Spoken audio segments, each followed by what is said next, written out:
Friends, എല്ലാവർക്കും നമസ്കാരം. നമ്മുടെ ഇഷ്ടപരമ്പരയുടെ ഇന്നത്തെ പുതുപുത്തൻ വിശേഷങ്ങളിലേക്ക് ഏവർക്കും സ്വാഗതം. ഇന്ന് എല്ലാവർക്കും നല്ലൊരു ദിവസമാവട്ടെ എന്ന് ആശംസിച്ചുകൊണ്ട് തന്നെ നമുക്ക് വിശേഷങ്ങളിലേക്ക് കടക്കാവേ. നമ്മുടെ മിത്ര ചെടികളൊക്കെ നനച്ചുകൊണ്ട് മുറ്റത്ത് തന്നെയുണ്ട്. അപ്പോഴാണ് ഒരു കാക്കാത്തിയമ്മ കൈ നോക്കി ലക്ഷണം പറയും എന്നിങ്ങനെ വിളിച്ച് പറയുന്നത്. അത് കേൾക്കുന്ന ഗോമതി അതും കേട്ടുകൊണ്ട് മിത്രയുടെ അടുത്തേക്ക് വരിക. പെണ്ണെ, നീയെ പോയി അവരെ ഇങ്ങോട്ട് വിളിച്ചോണ്ട് വാ എന്ന് പറയും. ദേ അപ്പച്ചിക്ക് വേറെ തൊഴിലൊന്നുമില്ലേ? അവരൊക്കെ ചുമ്മാ കള്ളങ്ങൾ പറയുന്നതായിരിക്കും. ഇതൊക്കെ കേട്ടിട്ട് അപ്പച്ചി വെറുതെ ടെൻഷൻ അടിക്കും. അതുമാത്രമല്ല, നമ്മുടെ കയ്യിലെ കാശും പോകും എന്ന് പറയേ. ദേ, നീ പോയി വിളിച്ചോണ്ട് ഉണ്ടോ ഇല്ലയോ? ഇല്ലെങ്കിൽ ഞാൻ തന്നെ പോയി വിളിച്ചോളാം. വേണ്ട, ഇനി അപ്പച്ചി പോയി വിളിക്കുമൊന്നും വേണ്ട, ഞാൻ ചെന്നോളാം എന്ന് പറഞ്ഞ് മിത്ര ഇങ്ങോട്ട് വാ എന്നും പറഞ്ഞ് അവരെ വിളിച്ചുകൊണ്ട് വരുവാണ് കേട്ടോ. അപ്പം ദേവിയും ഇറങ്ങി വരിക. അപ്പം ദേവിയും മിത്രയും ഗോമതിയും ആ കാക്കാത്തയും കൂടെ വീടിൻ്റെ തിണ്ണയിൽ ഇങ്ങനെ ഇരിക്കുക. അപ്പോൾ കാക്കാത്തേമ്മ പറയും, എനിക്കൊരു ഗ്ലാസ് വെള്ളം തരാമോ എന്നിങ്ങനെ ചോദിക്കുക. അപ്പോൾ ഗോമതി പറയും, മോളെ മിത്രേ, നീ ഒരു ഗ്ലാസ് വെള്ളം കൊണ്ട് ഇവർക്ക് കൊടുക്കാവോ? ആ ശരി അപ്പച്ചി എന്നും പറഞ്ഞ് മിത്ര അകത്തേക്ക് കയറി പോവാണ് കേട്ടോ. അപ്പോൾ ദേവിയെ കാണുന്ന കാക്കാത്തേമ്മ പറയും, ഈ കുട്ടിക്ക് വയറ്റിലുണ്ടല്ലേ എന്ന് ചോദിക്കുക. അതെ, അതെങ്ങനെ മനസ്സിലായി? ആ, ലക്ഷണങ്ങൾ കണ്ടാൽ ഞങ്ങൾക്ക് മനസ്സിലാകും എന്ന് പറയുകയാണേ. അപ്പോഴാണ് മിത്ര അങ്ങോട്ട് ഇറങ്ങി വരുന്നത്. അപ്പം മിത്ര ഒരു ഗ്ലാസ് വെള്ളം അങ്ങോട്ട് കൊടുക്കും.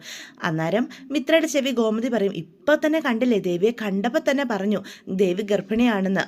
അതാ പറഞ്ഞത്, ഇവർക്കൊക്കെ പ്രത്യേക സിദ്ധിയുണ്ട്. എൻ്റെ പൊന്നപ്പച്ചി, ഇവരെ പോലുള്ളവർ അടുത്ത വീട്ടിൽ നിന്ന് നമ്മുടെ കാര്യങ്ങളൊക്കെ അന്വേഷിച്ചിട്ടാണ് വരുന്നത്. എന്നിട്ട് അത് വെച്ചിട്ട് ഓരോന്നും പറയും. നമ്മളതൊക്കെ വിശ്വസിക്കുകയും ചെയ്യും. അല്ലാതെ ഇതൊക്കെ മുഴുവൻ തട്ടിപ്പാന്നേ. ഇവർക്കൊക്കെ എന്തോ ട്രിക്കുണ്ട്, അതാ ഇവർ ഇങ്ങനെയൊക്കെ പറയുന്നത് എന്നൊക്കെ പറയൂട്ടോ. അപ്പം ഇതൊക്കെ കാക്കാത്തിയമ്മ ശ്രദ്ധിക്കുന്നുണ്ട്. വെള്ളം കുടിച്ചിട്ട് മിത്രയുടെ കയ്യിലൊരു ഗ്ലാസ് കൊടുക്കും. എന്നിട്ട് പറയും, മോളെ, എനിക്ക് ഒരു ട്രിക്കും ഇല്ല, മനസ്സിൽ തോന്നുന്ന കാര്യങ്ങൾ ഞാനങ്ങ് പറയുന്നു. ഇതൊക്കെ ദൈവം നൽകുന്ന ഓരോ സിദ്ധികളല്ലേ എന്ന് പറയാം. ഓഹോ, അപ്പം നിങ്ങൾക്ക് ഒരു സിദ്ധി ഉണ്ടെന്നാണോ പറയുന്നത്? സിദ്ധി ഉണ്ടെന്നല്ല, ഒരു ദൈവാനുഗ്രഹം. ദൈവം ഓരോ കാര്യങ്ങൾ തോന്നിപ്പിക്കുന്നു, അത് നമ്മൾ പറയുന്നു, അത്രേ ഉള്ളൂ. അത്രയും സിദ്ധി നിങ്ങൾക്കുണ്ടെങ്കിൽ എങ്കിൽ പറ, ഭാവിയിൽ ഞാൻ ആരായി തീരുമെന്ന്. അതെങ്ങനെയാണ് മോളെ ഞാൻ പറയുന്നത്? മോള് ആരായി തീരണം എന്ന് ആഗ്രഹിച്ചാണോ പഠിക്കുന്നത്, അത് മോളായി തീരും എന്ന് പെട്ടെന്ന് നമ്മുടെ കാക്കാത്തമ്മ പറയാണ് കേട്ടോ. അതിനുശേഷം ദേവി ഇങ്ങനെ സൂക്ഷിച്ച് നോക്കുക. ദേവിയോട് ചോദിക്കും, ഞാനൊരു മുഖലക്ഷണം പറയട്ടെ എന്ന് പറയും. ആ, പറഞ്ഞോളൂ എന്ന് അപ്പോൾ ദേവി പറയും കേട്ടോ. കുട്ടിയുടെ മനസ്സിൽ ഒരുപാട് സങ്കടങ്ങളുണ്ട്. ഒരുപാട് സങ്കടങ്ങൾ അനുഭവിച്ചാണ് വളർന്നു വന്നത്. ഇപ്പോഴും മനസ്സിൽ സൂക്ഷിക്കുന്ന ഒത്തിരി സങ്കടങ്ങളൊക്കെ ഉണ്ട് ഇല്ലേ എന്ന് ചോദിക്കുവാണേ. അന്നേരത്തേക്കും ഗോമതി പെട്ടെന്ന് ചോദിക്കും, ആരെ വേദന അനുഭവിക്കുന്നേ? അതെ, അവിടെ നിങ്ങൾക്ക് തെറ്റി. ദേവിമോക്ക് യാതൊരു വേദനയും സങ്കടവും ഇല്ല. വലിയ വീട്ടിലെ കൊച്ചാ, രാജകുമാരിയെ പോലെയാണ് വളർന്നത് എന്ന് അപ്പം ഗോമതി പറയൂട്ടോ. ഇവിടെ ഞങ്ങളും അങ്ങനെയാണ് നോക്കുന്നേ. തോന്നിപ്പിച്ചത് ഞാൻ പറഞ്ഞു, അത്രയേ ഉള്ളമ്മ. അല്ലാതെ ചിലതൊക്കെ തെറ്റും, ചിലതൊക്കെ ശരിയാകും. അപ്പം ഇത്ര പറയും, ഇപ്പം മനസ്സിലായോ അപ്പച്ചിക്ക്? അവർ തന്നെ പറഞ്ഞല്ലോ ചിലതൊക്കെ തെറ്റൂന്ന്. നീ ഒന്ന് അടങ്ങിയിരിക്കേണ്ട മിത്രേ. ആ, അമ്മയ്ക്ക് എന്താ അറിയണ്ടേ, ചോദിച്ചോ എന്ന്. അപ്പം ദേവി ചോദിക്കും, അല്ല ഇതെങ്ങനെയാ പരിപാടി? ഈ ചീട്ടുകൾ കണ്ടില്ലേ, നല്ലോണം പ്രാർത്ഥിച്ചിട്ട് ഇതിൽ നിന്നൊരെണ്ണം എടുക്കണം. കിട്ടുന്ന ചീട്ട് എന്താണോ അത് നോക്കി ഞാൻ ഫലം പറയും. അത്രയേ ഉള്ളൂ കാര്യം. ഗോമതി ചോദിക്കും കേട്ടോ, ഈ ചീട്ട് ഇങ്ങനെ എടുക്കുന്നതിലൂടെ എന്തൊക്കെ കാര്യങ്ങൾ അറിയാം? അപ്പം കാക്കാത്തേമ്മ പറയും, എന്ത് കാര്യങ്ങൾ വേണമെങ്കിലും അറിയാം, ദൈവം കൂടി അതിന് അനുവദിച്ചാൽ. എന്ന് വെച്ചാൽ എന്താ അമ്മ ഉദ്ദേശിച്ചേ എന്ന് ദേവി അപ്പം ചോദിക്കും.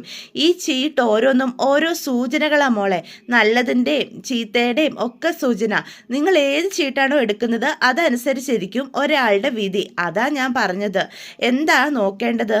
അപ്പം മിത്ര പറയും, നമുക്കേ ഏടത്തിയുടെ കുഞ്ഞ് ആണാണോ പെണ്ണാണോ എന്ന് നോക്കിയാലോ? അപ്പം ദേവി പറയും, അത് വേണ്ട, ആണായാലും പെണ്ണായാലും എനിക്ക് സന്തോഷമാണ്, എനിക്ക് ഒരേപോലെയാ, അതെന്തായാലും നോക്കണ്ട അല്ലേ അമ്മേ എന്നപ്പം ചോദിക്കുക. പിന്നെന്താ നോക്കണ്ടേ? അപ്പോൾ ഗോമതി പറയും, കുടുംബത്തിലെ കാര്യം നോക്കാം. കുടുംബത്തിൻ്റെ കാര്യമാണോ നോക്കേണ്ടത് എന്നപ്പോൾ കാക്കാത്തേമ്മ പറയുവേ. എന്നിട്ട് കാക്കാത്തേമ്മ മനസ്സിലിങ്ങനെ പ്രാർത്ഥിക്കണം. എന്നിട്ട് കുറേ ചീട്ടുകൾ ഇങ്ങ് നിരത്തിയിടും. എന്നിട്ട് ഗോമതിയോട് പറയും, ഇതിലൊരെണ്ണം എടുക്ക് എന്ന് പറയാണ് കേട്ടോ. അപ്പോൾ ഗോമതി അതിൽ നിന്ന് ഒരെണ്ണം അങ്ങ് എടുത്ത് കാക്കാത്തേമ്മയുടെ കയ്യിലോട്ട് ഇങ്ങനെ കൊടുക്കുവാണ്. അത് അവർ തുറന്ന് നോക്കുമ്പം ഏത് ഫോട്ടോ വന്നിരിക്കുന്നതെന്ന് നോക്കുവാണ് കേട്ടോ. ആ ഫോട്ടോ കാണുന്നത് അവർ ഞെട്ടിത്തെറിച്ചിങ്ങനെ നിൽക്കുകയാണ്. അപ്പോൾ അവരുടെ മുഖത്തെ ഭാവം കാണുമ്പം എല്ലാവരും ഒന്ന് പേടിക്കും. എന്ത് പറ്റി എന്ന് ചോദിക്കുകയാണ് കേട്ടോ. ഗോമതിയും ആകെ പേടിച്ച് നിൽക്കുക. നിങ്ങളെന്താ ഇങ്ങനെ തുറിച്ച് നോക്കുന്നത്? എന്തെങ്കിലും പ്രശ്നമുണ്ടോ? അല്ല, ഏത് ചീട്ടാ കിട്ടിയത്? ചീട്ടിൽ കണ്ടത് അതുപോലെ പറയണം, മറച്ചു വെക്കാൻ പാടില്ല, അങ്ങനെയാ ശാസ്ത്രം, അതാ ഈ തൊഴിലിൻ്റെ നിയമം. ആ, നിങ്ങൾ എന്താണേലും വെച്ചാൽ പറഞ്ഞോളൂ, ഒരു കുഴപ്പമില്ല. രാവണൻ്റെ ജനനമാണ് കണ്ടത്, ദാ എന്നും പറഞ്ഞ് 10 തലയുള്ള ഒരു രാവണൻ്റെ ഫോട്ടോ എടുത്ത് കാണിക്കുകയാണ് കേട്ടോ. അപ്പം ഗോമതി ചോദിക്കും, രാവണൻ്റെ ഫോട്ടോയോ, അതിനിപ്പോൾ എന്താ കുഴപ്പം എന്ന് ചോദിക്കുക. എന്തെങ്കിലും പ്രശ്നമുണ്ടോ? രാവണന്റെ ജനന സമയത്ത് ഒരുപാട് അശുഭലക്ഷണങ്ങൾ ഉണ്ടായമ്മ. അശുഭലക്ഷണങ്ങളോ? അതെ, വലിയ കാറ്റ് വീശി, കുറുക്കന്മാർ ഓരിയിട്ടു, വലിയ പ്രളയമുണ്ടായി, ഒരു നാടിനെ തന്നെ നശിപ്പിക്കാൻ ശ്രമിച്ചു, അങ്ങനെ ഒരുപാട് കാര്യങ്ങളുണ്ടായി. അത്തരത്തിലുള്ള ഒരു രാവണന്റെ ഫോട്ടോ ഇവിടെ കിട്ടിയതിലൂടെ എന്തോ ഒരു ആപത്ത്, വലിയൊരു ആപത്ത് തന്നെ ഈ കുടുംബത്തെ കാത്തിരിക്കുന്നുണ്ട് എന്ന് ആ കാക്കാത്തേമ്മ പറയൂട്ടോ. ഇത് കേൾക്കുന്ന ഗോമതി ഞെട്ടിത്തെറിച്ച് നിൽക്കുക. ആപത്തോ? ഈ കുടുംബത്തിന് എന്താപത്ത്? എന്താണെങ്കിലും ലക്ഷണശാസ്ത്രത്തിൽ തെളിയുന്ന കാര്യങ്ങൾ തുറന്നു പറയണം. അതാണ് ഞങ്ങളുടെ ഈ തൊഴിലിൻ്റെ നീതി. അതുകൊണ്ടാണ് ഞാൻ ഈ കാര്യങ്ങൾ നിങ്ങളെ വേദനിപ്പിക്കും എന്നുണ്ടെങ്കിലും തുറന്നു പറയുന്നത്. ഈ കുടുംബത്തിൽ ആർക്കോ എന്തോ ഒരു ആപത്ത് വരാനുണ്ട്, ജീവന് തന്നെ പ്രശ്നമുണ്ട്, നിങ്ങളെല്ലാവരും നന്നായിട്ട് സൂക്ഷിക്കണം എന്ന് പറയാം. ഈ കുടുംബത്തിൽ ഒരാൾക്ക് ജീവഹാനിയോ, എന്താ നിങ്ങൾ ഈ പറയുന്നേ എന്നും പറഞ്ഞ് ഗോമതി അവിടെ നിന്ന് കരയാൻ തുടങ്ങുക. അതെ അമ്മ, എന്തോ വലിയൊരു ആപത്ത് തന്നെയാണ് വരാൻ പോകുന്നത്. അതിൽ നിന്ന് നിങ്ങളെയൊക്കെ രക്ഷിക്കുക എന്ന് പറയുന്നത് അത്ര വലിയ കടമ്പയാ. ദൈവാനുഗ്രഹം നന്നായിട്ട് വേണം. നിങ്ങൾ ക്ഷേത്രങ്ങളിലൊക്കെ പോകൂ എന്ന് പറഞ്ഞാൽ മുത്തശ്ശി എഴുന്നേക്കുക. ഞാൻ ഇനി ഇവിടെ ഇരിക്കുന്നില്ല. അയ്യോ, നിങ്ങൾ ഇങ്ങനെ എഴുന്നേറ്റ് പോകല്ലേ, ഇതിനെന്തെങ്കിലും ഒരു പരിഹാരം കാണില്ലേ? എനിക്ക് ലക്ഷണശാസ്ത്രം പറയാനേ അറിയുള്ളമ്മ, പരിഹാരം കാണാനൊന്നും ഞാൻ പഠിച്ചിട്ടില്ല എന്ന് പറയാം. എങ്കിലും അപ്പോൾ കാക്ക ഇങ്ങനെ പറയുമ്പോൾ മിത്രയ്ക്ക് ദേഷ്യം വരും. അപ്പം മിത്ര അപ്പച്ചോട് പറയും, അപ്പച്ചോട് ഞാൻ പറഞ്ഞതല്ലേ, ആവശ്യമില്ലാതെ ഇവരെ കൊണ്ടൊന്നും നോക്കിക്കേണ്ടെന്ന്. ഇവരിവരുടെ വായി തോന്നിയ ഓരോന്നും വിളിച്ചു പറയും. എന്നിട്ട് അതോർത്ത് സങ്കടപ്പെടുന്നത് അപ്പച്ചാ, എനിക്കത് അറിയാം, അതുകൊണ്ടാണ് ഞാൻ ഇങ്ങനെ പറഞ്ഞേ. അപ്പം ആ കാക്കാത്തേമ്മ മിത്രയോട് പറയും, കുട്ടി, നിന്നെ ഞാൻ ഒരിക്കൽ കൂടി മുട്ടും, അതെന്നാ എപ്പോഴാ എന്നൊന്നും എനിക്കറിയില്ല, പക്ഷേ ഒരിക്കൽ കൂടി നമ്മൾ കാണും എന്ന് പെട്ടെന്ന് പറയണം. അയ്യോ, ഇങ്ങനെ പോവല്ലേ നിങ്ങൾ, എന്തെങ്കിലും പരിഹാരം കണ്ടിട്ട് പോ, അല്ലെങ്കിൽ ഞങ്ങൾ എന്ത് ചെയ്യും എന്ന് പെട്ടെന്ന് ഗോമതി പറയാം. അമ്മ, ദേവിമല ക്ഷേത്രം എന്ന് കേട്ടിട്ടുണ്ടോ എന്ന് കാക്കാത്തേമ്മ പറയും. ഇല്ല, അങ്ങനെ ഒരു ക്ഷേത്രമുണ്ടോ? ഇവിടുന്ന് നല്ല ദൂരമുണ്ട്. അമ്മയ്ക്ക് ആ ക്ഷേത്രത്തിൽ പോകാൻ പറ്റുമോ എന്ന് ചോദിക്കും. ഈ ദോഷങ്ങൾ പരിഹരിക്കാൻ ആ ക്ഷേത്രത്തിൽ പോയേ പറ്റൂന്നുണ്ടെങ്കിൽ ഞാൻ പോകാം, എവിടെ വേണമെങ്കിലും പോകാം. ചീട്ടിക്കണ്ട് ദോഷങ്ങൾ ലോകത്ത് എവിടെയെങ്കിലും പോയി പരിഹരിക്കാൻ പറ്റുന്നുണ്ടെങ്കിൽ അത് ദേവിമല ക്ഷേത്രത്തിലാണ്. ആ ക്ഷേത്രത്തിൽ പ്രത്യേക ശക്തികളുള്ള ഒരു ക്ഷേത്രമാണ്. അവിടെ അമ്മയ്ക്ക് പോകാൻ പറ്റുമെങ്കിൽ ഒരു പരിധി വരെ നിങ്ങൾക്ക് സങ്കടങ്ങളെ മറികടക്കാം. അല്ല, ആ ക്ഷേത്രത്തിൽ എന്ത് വഴിപാടുകളാണ് ചെയ്യേണ്ടത്? വഴിപാടുകളൊന്നും കൊണ്ടൊന്നും ഈ ദോഷം തീരില്ല. അമ്മ അവിടെ ചെല്ലുമ്പം അവിടെ ഒരു പോറ്റിയുണ്ട്, സ്വാമി പോറ്റി, കുറച്ച് പ്രായമുള്ള ആളാ എന്ന് ഈ മുത്തശ്ശി പറയൂട്ടോ. ആ ആളിനെ അമ്മയ്ക്ക് അവിടെ കാണാൻ പറ്റുകയാണെങ്കിൽ അമ്മ ഉറപ്പിച്ചോ, ദൈവം കൂടെയുണ്ട്, അവര് എന്തെങ്കിലും പരിഹാരം നിങ്ങൾക്ക് പറഞ്ഞു തരും എന്ന് കാക്കാത്തിയമ്മ പറയൂട്ടോ. സ്വാമി പോറ്റി അമ്മയ്ക്ക് കാണാൻ പറ്റിയില്ലെങ്കിൽ അതിനർത്ഥം ദൈവം അമ്മയെയും ഈ കുടുംബത്തെയും കൈവിട്ടു എന്ന് തന്നെയാ. ഈ കുടുംബത്തിന് വരാൻ പോകുന്ന ആപത്തുകളെ തടയാൻ ആർക്കും പറ്റില്ലെന്നാ, പിന്നെ ആർക്കും അമ്മയെ രക്ഷിക്കാൻ പറ്റില്ല എന്ന് ഗോമതിയോട് പറയാണ് കേട്ടോ. ഇത് കേൾക്കുന്ന ഗോമതി, എൻ്റെ ഭഗവാനെ, എന്തൊക്കെ അനർത്ഥങ്ങളാ ഈ കുടുംബത്തെ കാത്തിരിക്കുന്നത് എന്ന് പറയാം. ദേവിമല ക്ഷേത്രം എവിടെയാണെങ്കിലും ഞാൻ അവിടെ പൊയ്ക്കോളാം, എവിടെയാണെങ്കിലും എത്ര ബുദ്ധിമുട്ടാണെങ്കിലും ഞാൻ ആ സ്വാമി പോറ്റിയെ നേരിൽ കാണാം. അമ്മ അദ്ദേഹത്തെ കാണണം, ഈ കണ്ട ദോഷങ്ങളെപ്പറ്റി പറയണം, പരിഹാരം എന്താണെന്ന് വെച്ചാൽ അദ്ദേഹം പറഞ്ഞു തരും എന്ന് കാക്കാത്തി പറയേ. ഈ ക്ഷേത്രത്തിലേക്കുള്ള പോകാനുള്ള വഴിയൊക്കെ എവിടെയാ, അത് ഞാൻ പറഞ്ഞു തരാം എന്നും പറഞ്ഞ് കാക്കാത്തി ഇങ്ങനെ ഒരു വഴി പറഞ്ഞു കൊടുക്കുവേ. അപ്പം മിത്രയോട് നമ്മുടെ ദേവി പറയും, മിത്രേ വന്നേ എന്നും പറഞ്ഞ് വിളിക്കൂ കേട്ടോ. അപ്പം മിത്ര അകത്തേക്ക് കയറി പോവുകയാണേ.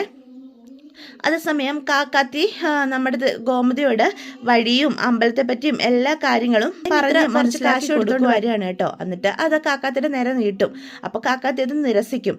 അപ്പം ദേവി പറയും, അമ്മ ചെയ്ത ജോലിക്കുള്ള കൂലിയല്ലേ ഞങ്ങൾ തരുന്നത്, അതെന്തിനാ നിരസിച്ചത്? അപ്പം മിത്രൻ ചോദിക്കും, കാശിന് വേണ്ടിയല്ലേ, കൈ നോക്കാനുണ്ടെന്നും പറഞ്ഞ് നിങ്ങൾ ഈ വീട് നീണ്ടി കീറി ഇറങ്ങി നടക്കുന്നത്, എന്നിട്ട് എന്താ നിരസിക്കുന്നത്? അത് ശരിയാ മോളെ, ഞാൻ വീടാന്തരം കയറി നടക്കുന്നത് പൈസയ്ക്ക് വേണ്ടി തന്നെയാ. പക്ഷേ ഇവിടുന്ന് ഞാൻ പൈസ മേടിക്കില്ല, വാങ്ങാൻ എൻ്റെ മനസ്സ് അനുവദിക്കുന്നില്ല. ഞങ്ങളുടെ ഈ തൊഴിലിനും ഒരു നീതിയുണ്ട്. ഇത്രയും വലിയൊരു സത്യം പറഞ്ഞിട്ട് നിങ്ങളുടെ കയ്യിൽ നിന്ന് കാശും കൂടി മേടിക്കാൻ എൻ്റെ മനസ്സ് അനുവദിക്കുന്നില്ല. അമ്മ ദോഷങ്ങളൊക്കെ തീർക്ക്. അത് കഴിഞ്ഞ് നമ്മൾ കാണുമ്പോൾ എന്നെ ഓർമ്മയുണ്ടെങ്കിൽ അമ്മ ഈ കാശ് എനിക്ക് അന്ന് തന്നാൽ മതി എന്ന് പറയൂട്ടോ. അതോടെ കേൾക്കുമ്പോൾ ഗോമതിക്ക് ഒന്നും കൂടി പേടിയാവുകയാണേ. കാരണം അത്രയും വലിയൊരു തുക അവരുടെ കൈ കൊടുത്തിട്ട് പോലും അവരത് മേടിക്കാതെ പോവാണ്. എന്ത് ചെയ്യും എന്നറിയാതെ ഗോമതി ഇങ്ങനെ നിൽക്കും. അപ്പോൾ ഗോമതി വീണ്ടും ആ രാവണൻ്റെ ഫോട്ടോ മനസ്സിൽ വന്നത് ഇങ്ങനെ ചിന്തിക്കുവാണ്. അതേസമയം ആര്യൻ ഒരു ലോഡ് കൊണ്ട് പോവാണ് കേട്ടോ. ആര്യൻ്റെ കൂടെ വേറൊരു പയ്യനും കൂടി ഉണ്ട്. അപ്പോൾ അവരിങ്ങനെ സംസാരിച്ചുകൊണ്ടിരിക്കുക. അപ്പം അല്ല ആര്യൻ ചേട്ടാ, ചേച്ചിയുടെ പഠനമൊക്കെ എങ്ങനെയായി? ഉടനെങ്ങാനും ചേച്ചി പോലീസുകാരി ആവോ? എടാ, അതിന് ഇനിയും ഒരുപാട് കടമകളുണ്ട്. ടെസ്റ്റ് എഴുതിക്കണം, ഫിസിക്കൽ ടെസ്റ്റ് പാസ്സാകണം, ഇൻ്റർവ്യൂ ഉണ്ട്, അങ്ങനെ കുറേ കാര്യങ്ങളുണ്ടടാ എന്ന് പറയും. ഓ, ഇതൊക്കെ ഇത്ര പണിയുള്ള കാര്യങ്ങളായിരുന്നല്ലേ? ഞാൻ കരുതി എല്ലാം വളരെ സിമ്പിളാണെന്നാ എന്ന് പറയട്ടോ. അതേസമയമാണ് ആലോകും അതുപോലെ അനുശ്രീയും കൂടി ബൈക്കിൽ പോകുന്നത്. അപ്പം നമ്മുടെ ആര്യൻ്റെ വണ്ടിയെ മറികടന്ന് അവരിങ്ങ് കടന്നു പോവുകയാണ് കേട്ടോ.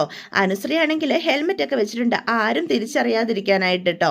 സമയം നമ്മുടെ അനുശ്രീയും ആരോഗ്യം കൂടി ഇങ്ങനെ ഒരിടത്ത് മാറി നിന്ന് സംസാരിക്കുക. എടോ, താനിപ്പോൾ തയ്യാറാണെങ്കിൽ നമുക്ക് ഇപ്പം തന്നെ എങ്ങോട്ടെങ്കിലും പോകാം, ഏതെങ്കിലും രജിസ്റ്റർ ഓഫീസിൽ പോയി ഒപ്പിടാം, എന്നിട്ട് നമുക്ക് എവിടെയെങ്കിലും പോയി സന്തോഷത്തോടെ ജീവിതം തുടങ്ങാം എന്ന് പറയാം. മറ്റൊരു രീതിയിലും കല്യാണം ക്കാതിരിക്കുവാണെങ്കിൽ മാത്രം മതി ഇങ്ങനെയൊക്കെ ആലോചിക്കുന്നത്. വീട്ടിൽ വലിയൊരു ബഹളം ഉണ്ടാക്കാത്ത രീതിയിൽ എങ്ങനെ കാര്യം അവതരിപ്പിക്കുന്ന ഞാൻ ആലോചിക്കുന്നത്. നോക്കാനു, നീ എന്ത് പറഞ്ഞാലും ഞാൻ അതിന് തയ്യാറാ. എടോ, നിനക്ക് വേണ്ടിയാ ഞാൻ ജീവിക്കുന്നത്.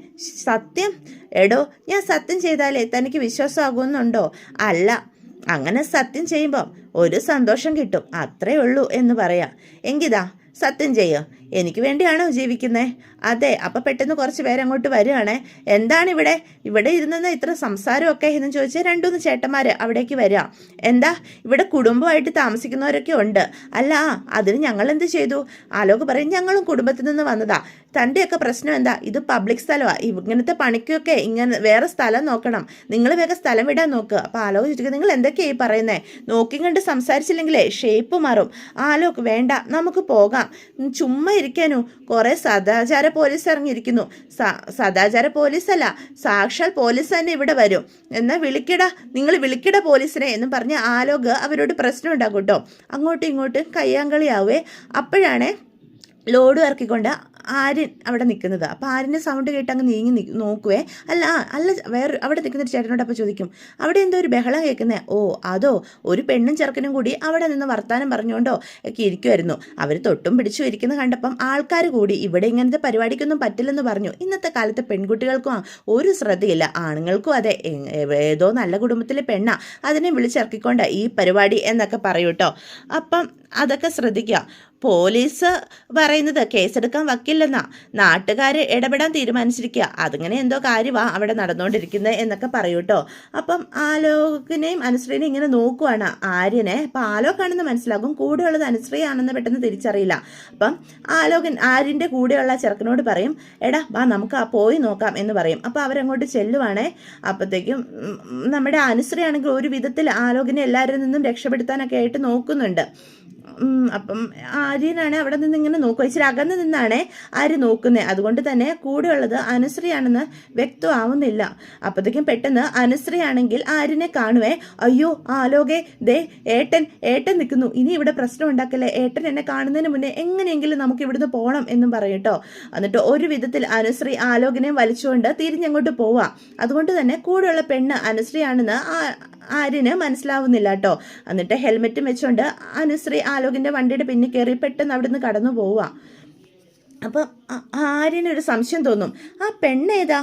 അവൻ്റെ കൂടെയുള്ള പെണ്ണ് എവിടെയോ കണ്ടുപരിചയം തോന്നുന്നല്ലോ എന്നൊക്കെ ഇങ്ങനെ പറയാം. അത് കഴിഞ്ഞ് അവർ അവിടുന്ന് വേറൊരു സ്ഥലത്ത് പോയി വണ്ടി നിർത്തുക. എന്നിട്ട് അനുശ്രീ പറയും, ആലോക കാര്യങ്ങളെല്ലാം ഇത്രയ്ക്ക് ബോറാക്കിയത്, അവരോട് ഇതിനെ തർക്കിക്കാൻ പോയത് എന്ന് അനുശ്രീ ചോദിക്കും. ഭാഗ്യത്തിന് ആരും മൊബൈലിൽ എടുത്തില്ല, അല്ലെങ്കിൽ ഇപ്പം നമ്മൾ വൈറലായേനെ. ഇന്നത്തെ കാലത്തെ ആരും വിശ്വസിക്കാൻ കൊള്ളില്ല. അതുപോട്ടെ, ഏട്ടൻ കണ്ടിരുന്നെങ്കിലോ, ഇവിടെ ഇപ്പോൾ ഒരു കൊലപാതകം നടന്നേനെ. ആ പോട്ടെ, നീ അത് വിടൻ്റെ അനു. എനിക്കിത് കലി കയറി അവരുടെ ഒരു സദാചാര പോലീസുകാർ ഇടി കൊടുക്കാൻ എനിക്കിപ്പോൾ തോന്നിയത്. നമ്മുടെ കല്യാണം കഴിഞ്ഞിട്ടായിരുന്നെങ്കിൽ പ്രശ്നമില്ല, കാര്യങ്ങൾ ബുദ്ധിപൂർവ്വം കൈകാര്യം ചെയ്യാൻ വേണ്ടിയിട്ടാണ് ഞാൻ കൂടെ വന്നത്. ഇത് കൂടുതൽ വഷളാക്കുകയല്ലേ ചെയ്തത്. സോറി അനു, നിനക്ക് വേദനിച്ചെങ്കിൽ ഐ ആം റിയലി സോറി. നമുക്ക് ഒരു കാര്യം ചെയ്യാം, നമുക്ക് സമാധാനത്തിൽ പോയി ഒരു ഹോട്ടലിലോ ഒരു റെസ്റ്റോറൻറ്റിലോ പോയി സംസാരിക്കാം. വേണ്ട ആലോക്, എത്രയും പെട്ടെന്ന് വീട്ടിലെത്തണം, എനിക്ക് എന്തോ ഒരു പേടി പോലെ എന്ന് അനു പറയും. അനു, ഒരു കുഴപ്പമുണ്ടാവില്ല, ഇനി എൻ്റെ ഭാഗത്തു നിന്ന് ഒരു അബദ്ധം ഉണ്ടാകില്ലെന്നേ, നീ സമാധാനപ്പെടുക. എനിക്ക് പരിചയമുള്ളൊരു ഹോട്ടലുണ്ട്, നമുക്ക് അവിടെ പോയി അതൊക്കെ ഇനി ഒരിക്കലാവാം. ഇന്ന് എന്തായാലും വേണ്ട, എൻ്റെ എല്ലാ മൂഡും പോയി, ബാ പോകാം പ്ലീസ് എന്ന് അനുശ്രീ പറയും. ശരി, നീ അങ്ങനെയാണെങ്കിൽ അങ്ങനെ നമുക്കിപ്പോൾ തന്നെ തിരിച്ചു പോകാം എന്ന് പറയൂ കേട്ടോ. അതേസമയം മിത്രയ്ക്കൊരു കോള് വരിക. ആരിനാണല്ലോ കോൾ ചെയ്യുന്നത്, ഈ സമയത്ത് എന്താ ഒരു ഫോൺ എന്ന് പറഞ്ഞാൽ അറ്റൻഡ് ചെയ്യും.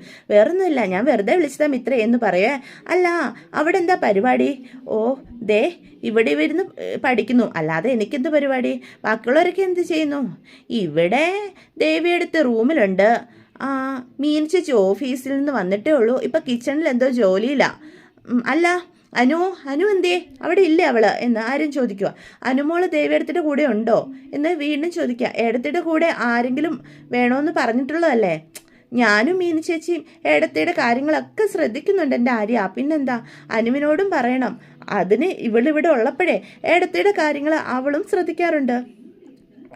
അപ്പം അവളിപ്പോൾ അവിടെ ഇല്ലേ എന്ന് ആരും ചോദിക്കൂട്ടോ. അനു ഇവിടെ ഇല്ല, എവിടെയോ പോയിരിക്കുകയാണല്ലോ എന്ന് അപ്പം മിത്ര പറയണം. അത് കേൾക്കുന്ന ആരിന് പെട്ടെന്നൊരു സംശയം തോന്നുക. അങ്കിൾ ഇറങ്ങിക്കഴിഞ്ഞപ്പോഴേ അനു ആരെ കാണണമെന്ന് പറഞ്ഞ് ഇറങ്ങി. എവിടേക്കാണ് പോകുന്നതെന്ന് നിങ്ങളോട് പറഞ്ഞില്ലേ? ഇല്ല, എന്നോടൊന്നും പറഞ്ഞില്ല. അത്യാവശ്യമായിട്ട് ആരെ കാണണമെന്ന് പറഞ്ഞു, ഞാൻ കൂടുതലൊന്നും ചോദിച്ചില്ല. അല്ല, എന്തു പറ്റി ആര്യ, എന്തെങ്കിലും പ്രശ്നമുണ്ടോ? ഒന്നുമില്ല, ഞാൻ വെറുതെ ചോദിച്ചെന്നേ ഉള്ളൂ എന്ന് ആര്യനപ്പം പറയും. 1-2 എടുത്തുകൂടി ലോഡ് ഇറക്കാനുണ്ട്, ഞാൻ ഇച്ചിരി ലേറ്റ് ആവും. എന്നാൽ ശരി എന്ന് പറഞ്ഞ് ഫോൺ കട്ട് ചെയ്യും കേട്ടോ. അപ്പം നമ്മുടെ ആര്യന് ചെറിയൊരു സംശയം ഉണ്ടാവുകയാണ്, അവളിത് എവിടെ പോയി എന്നുള്ള കാര്യത്തിൽ. അപ്പം ഇതൊക്കെയാണ് ഇന്നത്തെ വിശേഷങ്ങൾ. വീഡിയോ ഇഷ്ടപ്പെട്ടുവെങ്കിൽ ചാനൽ സബ്സ്ക്രൈബ് ചെയ്യാൻ മറക്കാം.